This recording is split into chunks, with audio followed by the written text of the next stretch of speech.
Okay. Alright, this is Hugh.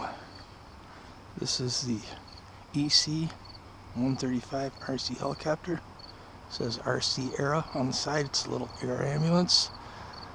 There's the searchlight on the front, the light on top of the tail there, and this little strobe I've added underneath the boom. Those are real cheap. You can get them on Amazon. They connect with a little rubber band.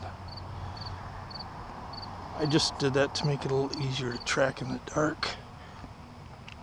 So here we go.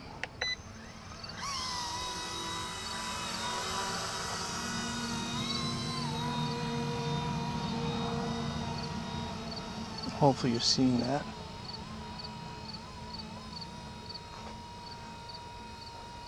Yeah, when that searchlight's coming right at you, it's brighter than you think.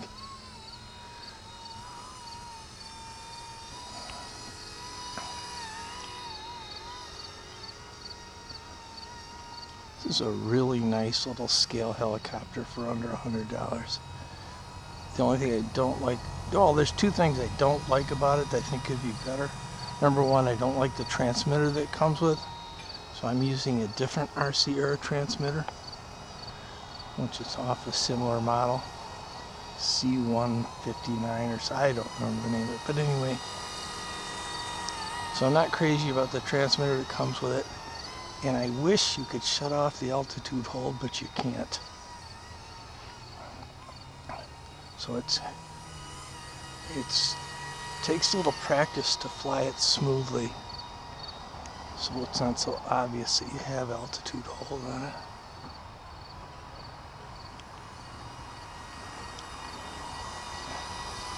And they do make a larger 135. I don't believe it's the same company, but they have it on Heli Direct, RC Heli Direct, and it's, I believe, about $259, maybe, something like that. And I'm actually planning on getting that. And that one has brushless motors and different, 3D, 6G. You can turn off the altitude hold on it. That's what I understand anyway. But this little helicopter here is a lot of fun for a very little amount of money. And if you want to fly just before it's pitch dark out, it's real handy for that.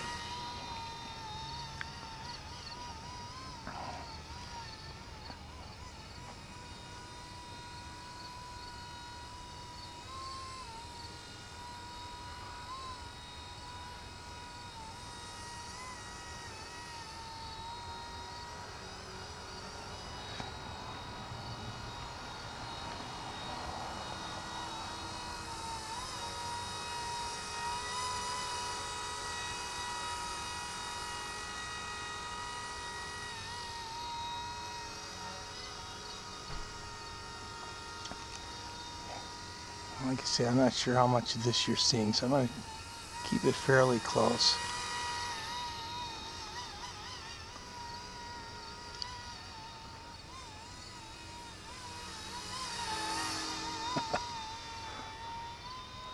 Right over top. And the mosquitoes are going to come out here in a minute and eat me alive.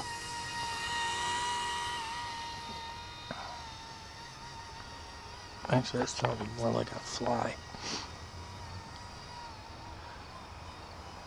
Oh, and these take a it's a cartridge type battery.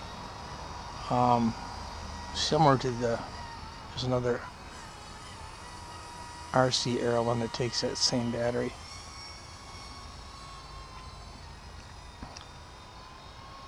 And the nose cone comes off, the whole nose, and you slide the battery and put the nose cone back on. Be careful when you're taking it off because the wiring to that floodlight is there, or that searchlight is there. So when you first take that nose piece off, don't pull it away from the helicopter. You're liable to break that. Oh, we just touched that vinyl siding there. That's pretty cool. We hit the house and didn't crash.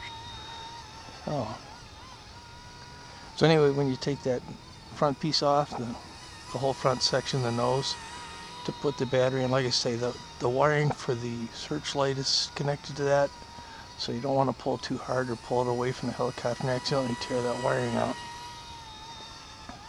I don't know anybody's done that, but I could see where it'd be really possible to do that. Oh, and when the battery gets low, the searchlight flashes on and off. I'm sure the light on the top of the tail probably does too, but it's the searchlight you're going to notice more than likely.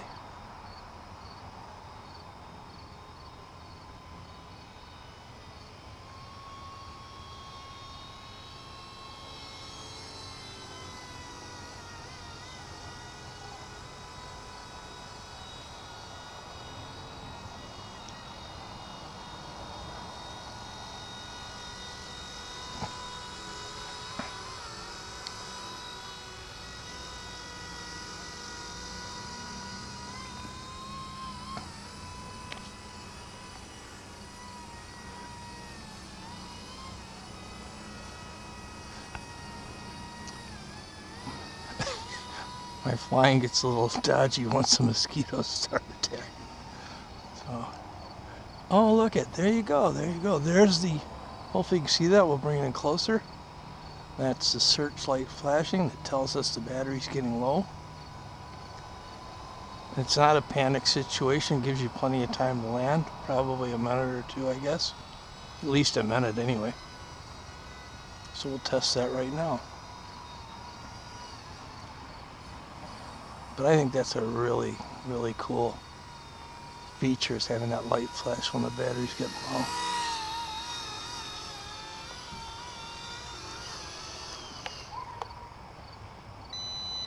Okay, and that's it. Again, this is not the transmitter that comes with it. This came with, I think it's the EC-159 or something like that. Another RC ERA airplane, or helicopter, I'm sorry. I just happen to like this controller better, so. And there you have it. Again, this is Hugh. Fly safe, have fun. Talk to you soon.